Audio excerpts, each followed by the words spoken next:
SC వర్గీకరణపై supreme court సంచలన తీర్పు ఇచ్చిన నేపథ్యంలో న్యాయం ధర్మం కోసం 20 ఏళ్లుగా పోరాటం చేసి విజయం సాధించామని ఎంఆర్పీఎస్ వ్యవస్థాపక అధ్యక్షుడు మందకృష్ణ మాదిగ తెలిపారు. సుప్రీంకోర్టు తీర్పుకు లోబడి రాష్ట్ర ప్రభుత్వాలు వెంటనే విద్య, ఉద్యోగ నియామకాల్లో రిజర్వేషన్లు కల్పించాలని మందకృష్ణ మాదిగ విజ్ఞప్తి చేశారు. సుప్రీంకోర్టు తీర్పుపై మళ్లీ కోర్టుకు వెళ్లొద్దని ఎస్సీ ఉపకులాలను ఆయన కోరారు.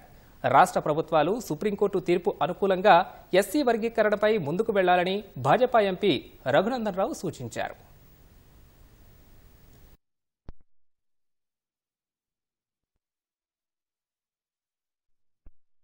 విజయం వల్ల న్యాయం వైపే న్యాయ వ్యవస్థ నిలబడుతుంది అనడానికి, అన్యాయం జరిగిన వర్గాల పక్షాన్ని బలంగా న్యాయ వ్యవస్థ నిలబడుతుంది అనడానికి పెద్దలు చీఫ్ జస్టిస్ గారి ఆధ్వర్యంలో ఇచ్చిన తీర్పు న్యాయాన్ని బతికించడం కోసం, పేద వర్గాలకి అండగా నిలబడడం కోసం ఇచ్చిన తీర్పుగా మేము భావిస్తున్నాం. ఈ ప్రక్రియ వేగవంతం కావడానికి చాలా మంది పెద్దల మద్దతు ఉన్నది. ఈ ప్రక్రియ ముందుకు నడిపించే ప్రయత్నంలో కేంద్ర ప్రభుత్వానికి సంబంధించిన గౌరవ ప్రధానమంత్రి గౌరవ నరేంద్ర మోడీ గారు కూడా చొరవ తీసుకున్నాడు. ఆయనకు మేము ప్రత్యేక ధన్యవాదాలు చెప్తున్నాం. అమిత్ షా గారు చొరవ తీసుకున్నాడు, ఆయనకు ధన్యవాదాలు చెప్తున్నాం. అదే సమయంలో గతంలో ఈ ప్రక్రియను ముందుకు నడిపించే ప్రయత్నంలో పెద్దలు వెంకయ్య నాయుడు గారు చొరవ తీసుకున్నాడు, ఆయనకు మేము ధన్యవాదాలు చెప్తున్నాం. ఇప్పుడున్న పరిస్థితిలో కిషన్ రెడ్డి గారు దీన్ని భుజానేసుకొని ముందుకు నడిపించే ప్రయత్నం చేశాడు, ఆయనకు ధన్యవాదాలు చెప్తున్నాం. అదే సమయంలో రఘునందన్ రావు నుంచి మొదలుకుంటే, సంజయ్ గారి నుంచి మొదలుకుంటే, ఈటల రాజేందర్ నుంచి మొదలుకుంటే ప్రతి ఒక్కరి పాత్ర, ప్రతి ఒక్కరి బాధ్యత కూడా ఈ విజయంలో ఉన్నది. వాళ్ళందరికీ నేను ధన్యవాదాలు కూడా తెలియజేస్తున్నాను. అదే సమయంలో ఇవాళ షెడ్యూల్ కులాల వర్గీకరణ అనేది గతంలో చంద్రబాబు నాయుడు గారు ప్రభుత్వం చేసింది. ఆనాడు వర్గీకరణ చేసింది చంద్రబాబు నాయుడు గారే. ఇవాళ తీర్పు వచ్చే సమయానికి మళ్ళా ముఖ్యమంత్రిగా ఆంధ్రప్రదేశ్లో చంద్రబాబు నాయుడు గారే ఉన్నారు. ఆ వర్గీకరణ చేసిన చంద్రబాబు నాయుడు గారికి మేము ప్రత్యేకంగా ధన్యవాదాలు చెప్తున్నాం. ఆయన ఆనాడు వర్గీకరణ చేయకపోతే వేలాది ఉద్యోగాలు గతంలో మాకు వచ్చేది కాదు, విద్యావకాశాలు మాకు వచ్చేది కాదు. ఈరోజు పోరాటం ముందుకు నడిపించడం వల్ల మన న్యాయం బతికింది అంటే ఆయన తీసుకొచ్చిన చట్టం వల్లనే మళ్ళా న్యాయం బతికినట్టుగా జరిగింది. అందువల్ల గౌరవ చంద్రబాబు నాయుడు గారితో పాటు వర్గీకరణ ఉద్యమానికి అండదండలందించిన ఈ 30 ఏళ్ల ఉద్యమం నిలబడడానికి, ఈ 30 ఏళ్ల ఉద్యమం ముందుకు సాగడానికి, అంతిమంగా విజయం సాధించడానికి అండదండలు అందించిన ప్రతి ఒక్కరికి, ప్రతి సామాజిక వర్గ పెద్దలందరికీ పేరు పేరున నేను ధన్యవాదాలు తెలియజేస్తున్నాను. ఈ విజయం మాత్రం అమరులకు, ఉద్యమకారులకు, మద్దతు ఇచ్చిన సమాజానికి అంకితం ఇస్తున్నామనే విషయం కూడా తెలియజేస్తున్నాను. షెడ్యూల్ కులాల వర్గీకరణ ఉమ్మడి ఆంధ్రప్రదేశ్ చేసిందే ఆంధ్రప్రదేశ్ ముఖ్యమంత్రిగా ఉన్నప్పుడు చంద్రబాబు నాయుడు గారు.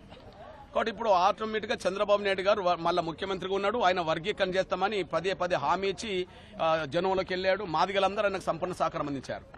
వర్గీకరణ మళ్ళా సుప్రీంకోర్టు అనుకూలమైన తీర్పిచ్చిన సమయంలో చంద్రబాబు నాయుడు గారు ముఖ్యమంత్రిగా ఉండడం అనేది మా జాతికి భవిష్యత్తుకు ఉపయోగపడుతుంది. రేపు వర్గీకరణ జరుగుతుంది.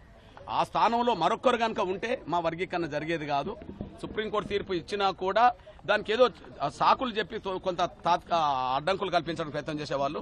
ఇక్కడ చంద్రబాబు నాయుడు గారు ఉండడం వల్ల ఆ వర్గీకరణ అమలు జరుగుతుంది ఆంధ్రప్రదేశ్లో. అదే సమయంలో కాంగ్రెస్ తెలంగాణలో కూడా అనివార్యంగా అమలు చేయక తప్పదు. ఎందుకంటే కాంగ్రెస్ కూడా ఒక లాయర్ను పెట్టిందని చెప్పి రేవంత్ రెడ్డి గారు వీళ్ళు చెప్తున్నారు. కాబట్టి వర్గీకరణకు అనుకూలంగా లాయర్ పెట్టినప్పుడు, వర్గీకరణకు అనుకూలంగా తీర్పు వచ్చినప్పుడు ఖచ్చితంగా దాన్ని అమలు చేయక తప్పదు. ఇది కర్ణాటకలో కూడా అమలు చేయక తప్పదు. ఒక మాట చెప్పాలంటే రిజర్వేషన్ల సిస్టమే రెండో అడుగు వేయబోతుంది. దాదాపు స్వాతంత్రం వచ్చిన కాంచి, రాజ్యాంగం వచ్చిన కాంచి ఉమ్మడి రిజర్వేషన్ల విధానమే ఉన్నది. దానివల్ల అందుకున్నోళ్ళకే రిజర్వేషన్ల ఫలాలు అందినాయి, అందుకున్న కులాలకే రిజర్వేషన్ల ఫలాలు అందినాయి. కానీ ఇప్పుడు అట్లా కాకుండా అందుకోలేని వర్గాలకు, అందుకోలేని వ్యక్తులకు, కుటుంబాలకు ఇవాళ వర్గీకరణ ద్వారా న్యాయం జరగబోతుంది. అంబేద్కర్ రాజ్యాంగంలో రిజర్వేషన్ పొందుపరిచాడు, కానీ దాన్ని ముందుకు నడిపించే విషయంలో మాత్రం వర్గీకరణ ప్రక్రియను ఎంఆర్పీఎస్ ముందుకు నడిపించిందనే విషయం కూడా గుర్తు చేస్తున్నాను. ఎటువంటి సమస్యలు లేకుండా రాష్ట్ర ప్రభుత్వాలు ఈ వర్గీకరణ ద్వారా వచ్చే అవకాశం ఉందా? తప్పకుండా గౌరవ చంద్రబాబు నాయుడు గారు వర్గీకరణ చేస్తాడని సంపూర్ణ విశ్వాసంతో ఉన్నది. ఎందుకంటే చేసినోడు తానే, మళ్ళీ చేసేది తనేనని చెప్పి తనే చెప్పుకుంటూ వచ్చాడు. మేము మద్దతు ఇచ్చాము, ఆయన గెలిచిండు, మాకు న్యాయం జరుగుతుంది. అట్లనే తెలంగాణలో రేవంత్ రెడ్డి గారు కూడా వర్గీకరణకు అనుకూలమని చెప్పి ఎన్నో వేదికల మీద మాట్లాడిండు. అదే సమయంలో లాయర్ను రాష్ట్ర ప్రభుత్వం తరఫున పెట్టిందని చెప్పి వాళ్ళు ప్రకటన చేశారు. కాబట్టి తీర్పు వర్గీకరణకు అనుకూలంగా వచ్చింది. కాబట్టి వెంటనే వర్గీకరణ ప్రక్రియను వేగవంతం చేయడమే ప్రభుత్వాల మీద ఉన్న పని. అదే సమయంలో ఇక వర్గీకరణ ప్రక్రియకు సంబంధించిన అన్ని చర్యలు చేసేంత వరకు ఖచ్చితంగా ఆంధ్రప్రదేశ్లో గానీ లేదా తెలంగాణలో గానీ ఎక్కడ గానీ ఉద్యోగ నియామకాలు వెంటనే చేపట్టరాదని, ఖచ్చితంగా వర్గీకరణ సంబంధిత జీవోలు వచ్చిన తర్వాత మాత్రమే, మార్గనిర్దేశక సూత్రాలు వచ్చిన తర్వాత మాత్రమే నోటిఫికేషన్లు అనేది జారీ చేయాలని చెప్పి నేను విజ్ఞప్తి చేస్తున్నాను. ఖచ్చితంగా ఇప్పుడు విద్యా సంవత్సరం అంటే ఆటోమేటిక్ విద్యా సంవత్సరం మొదలైనట్టే కదా. కాబట్టి ఏదైతే విద్యా సంస్థలు ఇంకా ప్రారంభం కాలేదో వాటిని అమలు చేయక తప్పదు. అమలు జరిగిన దాని గురించి కాదు కానీ అమలు జరగాల్సిన చోట మాత్రం అమలు చేయాల్సిందే. నేను అప్పీల్ చేస్తున్నా. నేను ఇప్పుడు నోటిఫికేషన్లను కూడా సరి చేసుకోవాల్సిన అవసరం ఉన్నది. ఎందుకంటే 30 ఏళ్ల పోరాటం అన్యాయం జరిగిందనేది న్యాయ వ్యవస్థ కూడా అంగీకరించింది కనుక మళ్ళీ వర్గీకరణ ప్రక్రియను వెంటనే అమలు చేయకపోతే మరి న్యాయాన్ని మళ్ళీ అమలు చేసినట్టు కాకుండా పోతుంది, మళ్ళీ మాకు అన్యాయం జరుగుతుంది. కాబట్టి నోటిఫికేషన్లు కూడా అవసరం కూడా వెనుకకు తీసుకొని మళ్ళీ రీనోటిఫికేషన్లు కూడా ఇచ్చి వర్గీకరణ ద్వారానే రీనోటిఫికేషన్ ఇవ్వాలని చెప్పి నేను అప్పీల్ చేస్తున్నాను. డాటా ఆధారంగా చేయాలి, మీరు ఇష్టం ఉన్నట్టు రాజకీయాలకు అనుగుణంగా చేయదని ఈ రోజు కోర్టు చెప్పింది. అదే చెప్తున్నాను, నిన్నటి వరకు ఇష్టానుసారంగా చేసింది కాబట్టి మాకు అన్యాయం జరిగింది.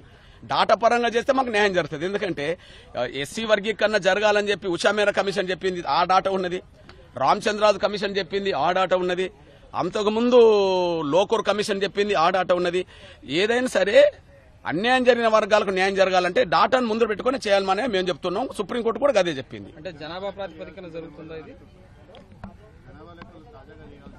అవసరం లేదు. ఇప్పుడు ఎస్సీ ఎస్టీలకు సంబంధించిన విషయంలో జనాభా లెక్కలు ఎప్పటికప్పుడు అందుబాటులోనే ఉన్నాయి. అది 2011 అయినా 2021 అయినా 10 ఏళ్లకు ఒకసారి ఎస్సీ ఎస్టీలకు సంబంధించిన జనాభా అందుబాటులో ప్రభుత్వాలకు ఉంటుంది. ఒక అందుబాటులో లేనిది ఏంటంటే బీసీకి సంబంధించిన జనాభా అందుబాటులో లేదు కాబట్టి బీసీ కులగణన జరగాలని డిమాండ్లు వచ్చినాయి. ఎస్సీ ఎస్టీలకు జనాభా ఉంది కాబట్టి ఆ డిమాండ్ ఇక్కడ లేదు. దానికి అనుగుణంగానే జరుగుతుందని మేము ఆశిస్తున్నాం. కృతజ్ఞతా సభ ఎప్పుడు పెట్టబోతున్నారు కృష్ణ? ఖచ్చితంగా తీర్పు వచ్చింది.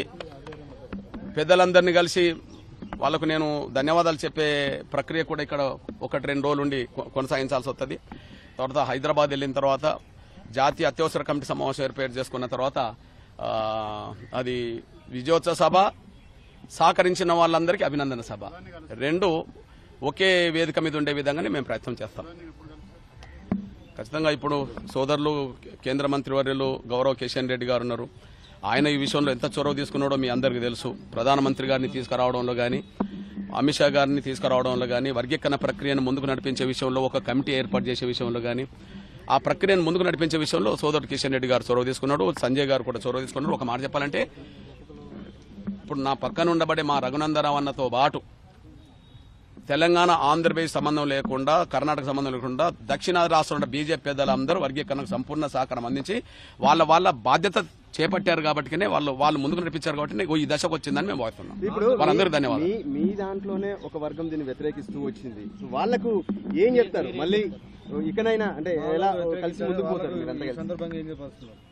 నేను నా సోదరవర్గమైన మళ్ళా సోదరులకు నేను విజ్ఞప్తి చేస్తున్నా. నేను వాస్తవానికి 2004 సుప్రీంకోర్టులో వర్గీకరణను రద్దు చేయించకపోతే 2004 నుంచే వర్గీకరణ అమలు జరిగితే ఈ 20 ఏళ్లలో దేశంలో దళిత ఉమ్మడి ప్రయోజనాల కోసం ఎంతో పోరాటం చేసేవాళ్ళం.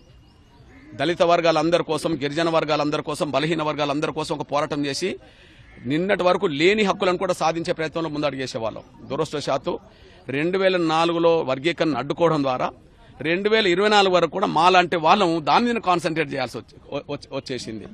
మధ్యలో గుండె జబ్బులతో బాధపడుతున్న పిల్లల ఉద్యమం, ఆరోగ్యశ్రీ పథకం వచ్చింది, వికలాంగుల పెన్షన్లు పెరిగినాయి, వృద్ధులకు తంతుల పెన్షన్, అదంతా ఎంఆర్పీ చొరవ తీసుకున్నది. కానీ వర్గీకరణ ప్రక్రియ ఈ 2 దశాబ్దాల నుంచి అమలు జరిగితే మా పోరాటం విస్తృతమయ్యేది. అంటే దళిత వర్గాలందరి కోసం, బలహీన వర్గాలందరి కోసం, గిరిజన వర్గాలందరి కోసం అందరిని ఏకతాటిని తీసుకొచ్చి ఉద్యమాన్ని నడపడానికి మేము ప్రయత్నం చేసేవాళ్ళం. కొన్ని సమస్యలు పరిష్కారం అయ్యేది. ఇప్పటికీ నేను అప్పీల్ చేస్తున్నా. ఇది ఒకరు గెలుపు కాదు, ఒకరు ఓటమి కాదు. దయచేసి నా మాల సోదరులు అర్థం చేసుకోవాలని విజ్ఞప్తి చేస్తున్నాను. నేను ఇవల్ల ప్రభుత్వ వ్యవస్థలో రిజర్వేషన్ల పరిధి తగ్గిపోతున్నది.